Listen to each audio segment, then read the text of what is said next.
क्योंकि हर तत्व का अपना स्पंदन होता है। तो इसके पीछे एक पूरा विज्ञान है। पत्ते और फूल और फल और भोजन से लेकर हर देवता के लिए हर चीज अलग होती है। एक उस ऊर्जा को बढ़ाने के लिए होता है, वो आपका योगदान है। दूसरा है उस ऊर्जा को ग्रहण करना ताकि आप उसे अपने साथ घर ले जा सकें।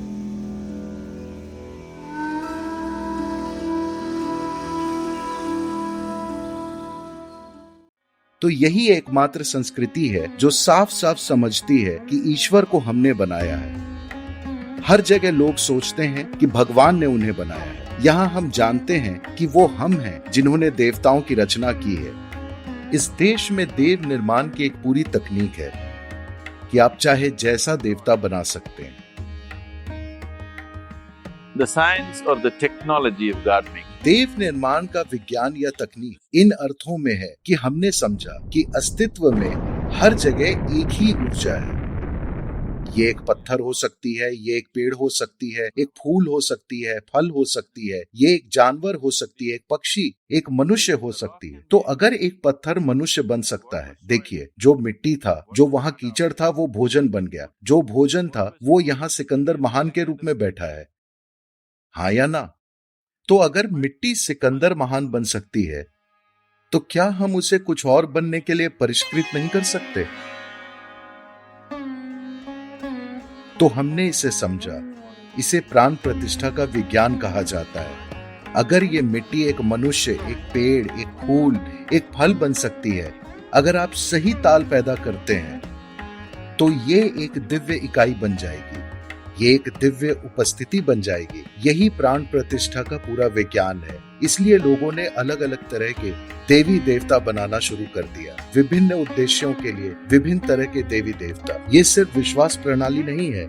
आप जाकर ध्यानलिंग में बैठते हैं, वो कैसा महसूस होता है। भैरवी में जाइए, वो कैसा महसूस होता है, बहुत अलग। जाकर आदि योगी आलयम में बैठिए, बहुत बहुत अलग, क्योंकि उन्हें अलग अलग तरीके से प्राण प्रतिष्ठित किया गया है। एक ही ऊर्जा की अलग अलग अभिव्यक्तियां। आज भी यही बात है। वही ऊर्जा खुद को एक पत्थर, एक पेड़, एक फूल, एक फल, एक पक्षी, एक पशु, एक मनुष्य के रूप में अभिव्यक्त कर रही है।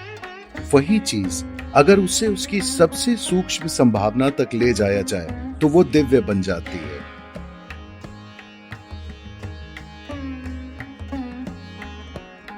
ये सवाल कि हम नैवेद्य क्यों अर्पित करते हैं, इसके बहुत से पहलू हैं। अगर मैं इन सब में जाता हूं तो ये आपके लिए बहुत ज्यादा हो जाएगा।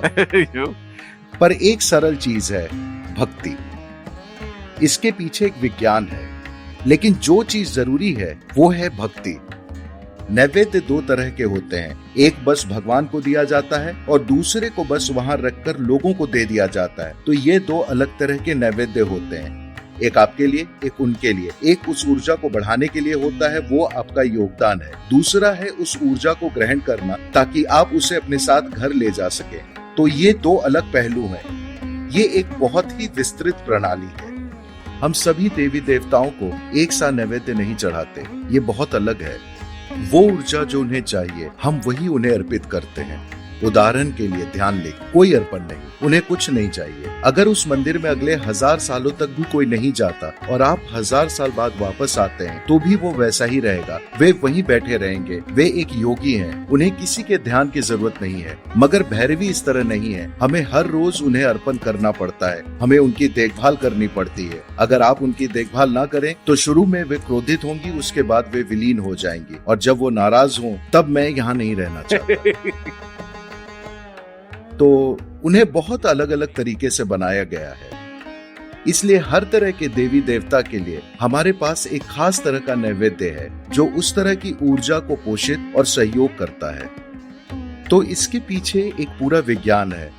पत्ते और फूल और फल और भोजन से लेकर हर देवता के लिए हर चीज अलग होती है। आज वे बहुत सारे लोग बस कुछ कर रहे हैं, वे जो भी जानते हैं। लेकिन अगर आप परंपरा में पीछे मुड़कर देखें तो बहुत साफ तौर पर बताया गया है कि अमुक देवता को आपको ये अर्पित करना चाहिए, क्योंकि हर तत्व का अपना स्पंदन होता है। आप इस बांस की पत्ती को अपने हाथ में लेकर महसूस कीजिए, ये कैसी महसूस होती है। आप दूसरी पत्ती लेकर देखिए, वो कैसी महसूस होती है। अगर आप संवेदनशील हैं तो हर पेड़ और हर पत्ती अलग महसूस होगी।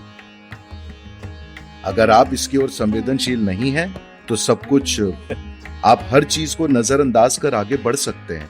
तो आप विशिष्ट देवी देवता को जो भी अर्पित करते हैं, वो इस तरह बना होता है कि वो उस ऊर्जा को बढ़ाता है और उसका सहयोग करता है, या तो उसे बढ़ाने के लिए या उसे प्राप्त करने के लिए, दोनों। बस वहां रखकर लोगों को दे दिया जाता है।